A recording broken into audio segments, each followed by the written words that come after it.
আরে আপু, ডিভোর্স কার্যকর হতে তো সময় লাগবে। আরে ডিভোর্স দেওয়ার পরে আপনি আপনার হাজবেন্ডের সাথে কেন থাকবেন? কি আপনার হাজবেন্ড আপনাকে জড়িয়ে ধরেছে? ডিভোর্স দেওয়ার পরে যদি আপনার হাজবেন্ড আপনাকে জড়িয়ে ধরে, সে তো নারী নির্যাতন মামলা পাবে। হ্যাঁ হ্যাঁ, আমি রাখছি। জি জি, একটু ব্যস্ত আছি। বলুন, কেন ডিভোর্স দিতে চাচ্ছেন? আপনি কি করে ভাবলেন আমি আমার হাজবেন্ডকে ডিভোর্স দিতে আসছি? আমাদের এটা ডিভোর্স এজেন্সি। এখানে হয় ডিভোর্স নিতে আসে, না হয় দিতে আসে। এখানে আবহানী মোহামেডানের খেলা দেখতে আসে না। আপনার বাসার ইলেকট্রিক লাইট যদি ফিউজ হয়ে যায়, আপনি কি ওই লাইটটাই লাগান না নতুন লাইট কিনে নিয়ে আসেন? নষ্ট বাল্ব লাগানোর প্রশ্নই আসে না। Good idea, I like it. আপনি কি বিয়ে করেছেন? না না, আমাদের বস এখন বিয়ে করিনি, আমিও কিন্তু করিনি। তোর দিকেছে সরি।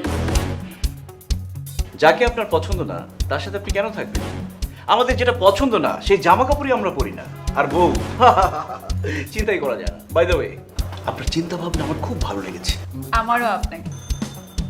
জি, কিছু লেগেছে। আপনি যে সুন্দরী, রূপবতী, গুণবতী, আপনার কিন্তু জামাইয়ের অভাব হবে না।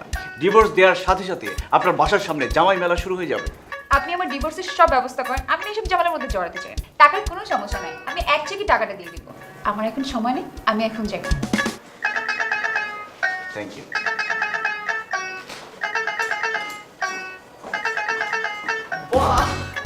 এরকম ক্লায়েন্ট যদি একটা পাওয়া যায় বছরে, তো এটাকে নিয়ে 10 বার ডিভোর্স করানো যাবে। কোথায় পেলি এটা? বস আল্লাহ পড়াই গেছে। হ্যালো এভরিওয়ান, আমার নাম ঐশী। আমি একজন সোশ্যাল ওয়ার্কার। সমাজে বিভিন্ন অসঙ্গতি, বিভিন্ন সমস্যা নিয়ে কথা বলা, কাজ করাই আমার পেশা। বাংলাদেশের ডিভোর্সের হার দিন দিন বেড়েই চলছে। বাংলাদেশের ডিভোর্সের হার এই মুহূর্তে 17%। আর এই ডিভোর্সকে পুঁজি করে কিছু অসাধু ব্যবসায়ী তাদের স্বার্থ হাসিল করে যাচ্ছে। এরকমই এক এজেন্সির সন্ধান পাওয়া গেছে রাজধানীর উত্তরাতে, এবং এদের ফাঁদে পা দিচ্ছে শত শত নারী পুরুষ। এবং এদের বিরুদ্ধে এখনই আমাদের সোচ্চার হতে হবে এবং নিতে হবে প্রয়োজনীয় ব্যবস্থা। বস বস, ওই যে মাই আইছিলেন আমাকে অফিসে, হ্যাঁ। ওই মাই দিয়ে আমাকে বিরুদ্ধে লাইভ করতেছে বস। কি? আমাদের বিরুদ্ধে লাইভ করতে? দেখছস কিসব কথাবার্তা বলতেছে? ওই মেয়ে থেকে সাবধানে থাকতে হবে, আর ওর একটা শাস্তির ব্যবস্থা করতে হবে। যাক, বাদ দে, এগুলো দেখতে ইচ্ছে করতেছে।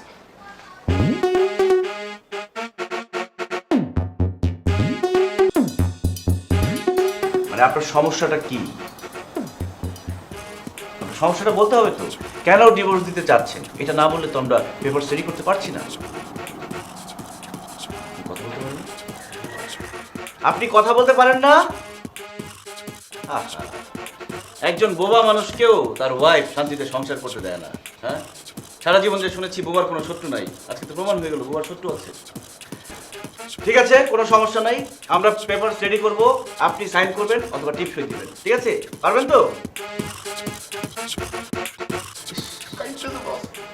চিন্তা করো, একজন বোবা মানুষ মুখে কথা বলতে পারছে না, কতটা কষ্ট তার ভেতরে, সে কান্নাকাটি করছে। চিন্তা করবেন না। আমি তো বিয়ে করি নাই। এই মিয়া, আপনি কথা বলতে পারেন? আমরা তো ভাবছি যে আপনি বোবা, কষ্টে কান্নাকাটি করতেছেন। বিয়েই করি নাই তো আপনি বিয়ে করেন, এখানে আসছেন কেন? এটা ডিভোর্স এজেন্সি। আমি এতদিন বিয়ে করি নাই, আমি আজকেই বিয়ে করি। কথা শুনি চাও, 2 দিন আগে এক পাগল মাইছি, কিন্তু আজকে কিন্তু আপনাকে মারবো কিন্তু। আমি আজকে বিয়ে করুম, তোরে বিয়ে। আমার বিয়ে করবেন কোন ধরনের কথা বলেন? আমি কি পাগল নাকি? হ্যাঁ, 6 বছর পাগলা গারো দিচ্ছি না, গত পরশু ছাড়া পাইছি। পাগল ঢুকেছিস কেন ভাইয়া? আপনি ভুল জায়গায় আসছেন ভাই, আপনি চলে যান ভাইয়া। আমি তোরে বিয়ে করুম, তোরে দিব। আমি তো কাইলা। আমি কাইলাই বিয়ে করুম। ওইটা কেন? ওই যে তোরে বিয়ে করুম, ভাইয়া, তোরেই ডিভোর্স দিব। ভাইয়া আপনি থাকেন, আপনি সামনে আসবেন না ভাইয়া। ও ভাইয়া,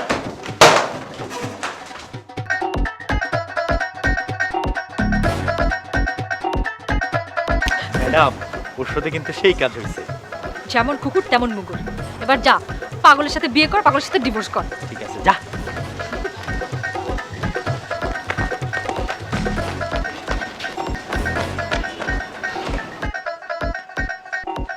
অফিসে পাগল ঢুকলো কি করে? বস, আমি কি করি বলবো? আমি কি করে বলবো মানে? তোমাকে যে সুন্দর একটা রুম করে দিলাম, একটা কাউন্টার করে দিলাম, বারোজন ফিল্টার করে করে ঢোকাবা, পাগল ঢোকানোর জন্য করে দিছি। বস, আমার কি মনে হচ্ছে জানেন? ওই যে একটা ফ্যামিলি আইছিলেন অফিসে, ওই মানে ষড়যন্ত্র করি পাগল বানাইছি বস। এইটা হতে পারে, পরে শিক্ষা দেওয়া লাগবে যেভাবেই হোক। এখানে রঙের কাজ ভালো হয়নি, রঙের কাজ এদিক দিয়ে ভালো করে করা লাগবে। ঠিক আছে? জান ভাই আপনারা আমার সংসারটা ঠিক করে দিয়েছেন ভাই। ভাই এই যে ওনার সাথে কথা বলেন, এই কথা বল। ভাই 2000 টাকা কথা কন, আপনারা আমার সংসারটা ঠিক করে দেন, কেমনে দেন আমি জানি না। ভাই আপনাদের তো আগের দিন টাকা দিয়ে দিছি না? ভাই টাকা দিছিলেন কত? 2000। 2000। এই ধরেন, এই নে টাকা আছে 6000। 2 দুগুণে কত? 3 দুগুণে 6 পাইছি আবার। 4 আর 2 6 দিছি ভাই। এখন আপনারা কেমন আছেন? দাঁড়িয়ে আছেন কেন? Thank you. অফিসে না এসে বাসায় রাখলেন যে? সব কথা তো আর অফিসে বলা যায় না, কিছু কথা প্রাইভেটলি বলতে হয়। জি, আমার একটু তাড়া আছে, একটু তাড়াতাড়ি করবেন। I like him. একা থাকা যে কি যে কষ্টের। বয়ফ্রেন্ডগুলো এখন আসেনি, তুমি ফেস নিয়ে টেনশন করো না, আমি ওটা অ্যাকাউন্টে জমা করে দেবো। আমার লেট হয়ে যাচ্ছে। যেই দিন তোমাকে প্রথম দেখেছি সেই দিন আমার বুকে ঝড় তুলেছে, হাঁটছে ঝড়। ওয়াশরুম, ওয়াশরুম ফ্রেশ হবো। ওয়াশরুম কোন থেকে? ডানে।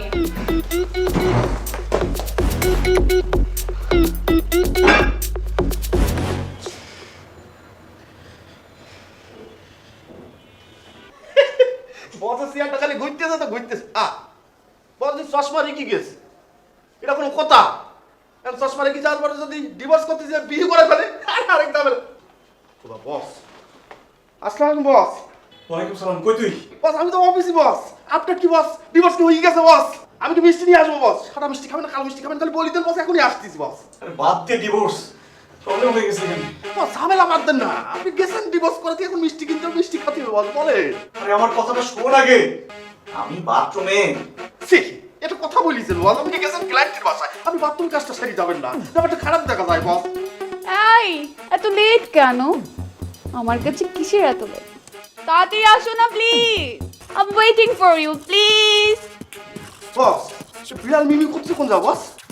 বস এটা কি বেশি সমস্যা বস? আমি স্যালাইন নিয়ে আসবো, আমি ডাক্তার নিয়ে আসবো, নাকি অ্যাম্বুলেন্স নিয়ে চলে আসবো বস? সুন্দরের বাচ্চা, আমি যদি এই বিপদ থেকে একবার বের হতে পারি না, সবার আগে আমি তোরে খুন করবো। বস আমি কি এমন অন্যায় করেছি বস, আমাকে একটু বলেন। আমি একটা বিপদে পড়ছি, তুই তাড়াতাড়ি এসে আমাকে উদ্ধার কর। বস আমি টেনশন করি না, আমি কি টিপল লাইনে ফোন দেবো নাকি পুলিশের গাড়ি নিয়ে আসবো? আপনি আমার একবার বলেন বস, খালি একবার বলেন। দেখো বেশি লেট করলে কিন্তু আমি ভিতরে চলে আসবো। জি বস আমি আসছি বস। আমি কিন্তু আর ওয়েট করতে পারতেছি না, আমি কিন্তু এখনই চলে আসবো।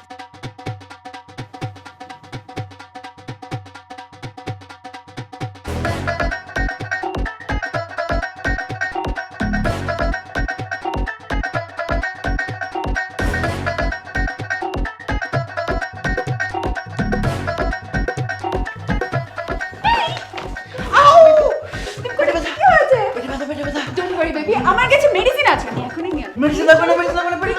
বস ডিভোর্স কি হয়ে? আমার পেটে ব্যথা, কালকে নিয়ে যা।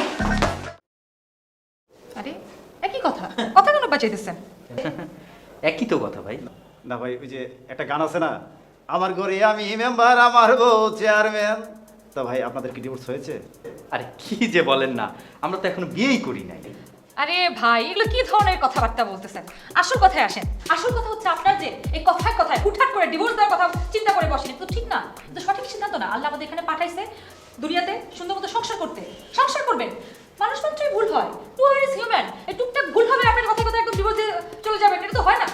আর হ্যাঁ, এই যে ডিভোর্স এজেন্সির লোকজন, এটা দেখতে কিন্তু খুব সুন্দর হয়, মাসুম, হ্যান্ডসাম, কিন্তু আসলে ভেতরে ভেতরে শয়তান। এদের কাছ থেকে নিরাপদ দূরত্ব বজায় রাখতে হবে। তাহলে আমাদের কি করতে হবে? বিয়ে যখন করেছি সংসার আমরা করবই। বিয়ে যখন করেছি সংসার আমরা করবই। বিয়ে যখন করেছি সংসার আমরা করবই। ঠিক আছে, যান। তাহলে আজকের মতো সবাই বুঝতে পেরেছেন, সবাই একসাথে মিলেমিশে সংসারটা আমরা করবো, ঠিক আছে? আমরা করে দেখে আসি বাইরে কারা অপেক্ষা করছে, ঠিক আছে? ভালো থাকবেন। আসসালাম। ডিভোর্স করিয়ে ফেললেন তাহলে? Congratulation, you have won the game. Thank you. কিন্তু ডিভোর্সটা করানোর জন্য যে কি পরিণতি হতে পারে সেটা কি চিন্তা করে দেখেছেন? আচ্ছা, আপনি এত চিন্তা করছেন কেন? ওনাদের সমস্যা ছিল, ডিভোর্স করে সমাধান করে ফেলেছেন। ওনারা কি আপনার বাবা মা? তাই তো। আপনাকে একটা গল্প বলি। একটা ছেলে আর একটা মেয়ে একই সাথে এক ইউনিভার্সিটিতে পড়তো। একদিন তারা ডিসাইড করলো তারা ভালোবেসে বিয়ে করবে। বিয়ে করলো, সব কিছু ভালোই যাচ্ছিল। একসময় তাদের ঘর আলো করে ফুটফুটে একটা মেয়ে সন্তান এলো, কিছুদিন মামার কাছে, কিছুদিন চাচির কাছে, কিন্তু কোথাও বাচ্চাটা তার বাবা মার ভালোবাসা পেল না। বাচ্চাটা একা একা স্কুলে যেত, কখনো প্যারেন্টস মিটিং বা কোনো প্রোগ্রামে তার বাবা মাকে একসাথে দেখতে পেতো না। সবার বাবা মা আসতো, শুধু বাচ্চাটার বাবা মা আসতো না। বাবা মার এলো না, বাচ্চাটা অপেক্ষা করতে থাকলো, ভাবলো একদিন না একদিন বাবা মা আসবে। অপেক্ষা করতে করতে করতে করতে বাচ্চাটা বড় হলো, বাবা মা এলো। আর আপনি আজ যা করলেন তার জন্য হয়তো তাদের বাচ্চাদেরও আমার মতো অবস্থা হবে। ডিভোর্সের পর একটা ব্রোকেন ফ্যামিলির বাচ্চার কিসের ভেতর দিয়ে যেতে হয় সেটা আপনি বুঝবেন না। So all the best for your divorce agency.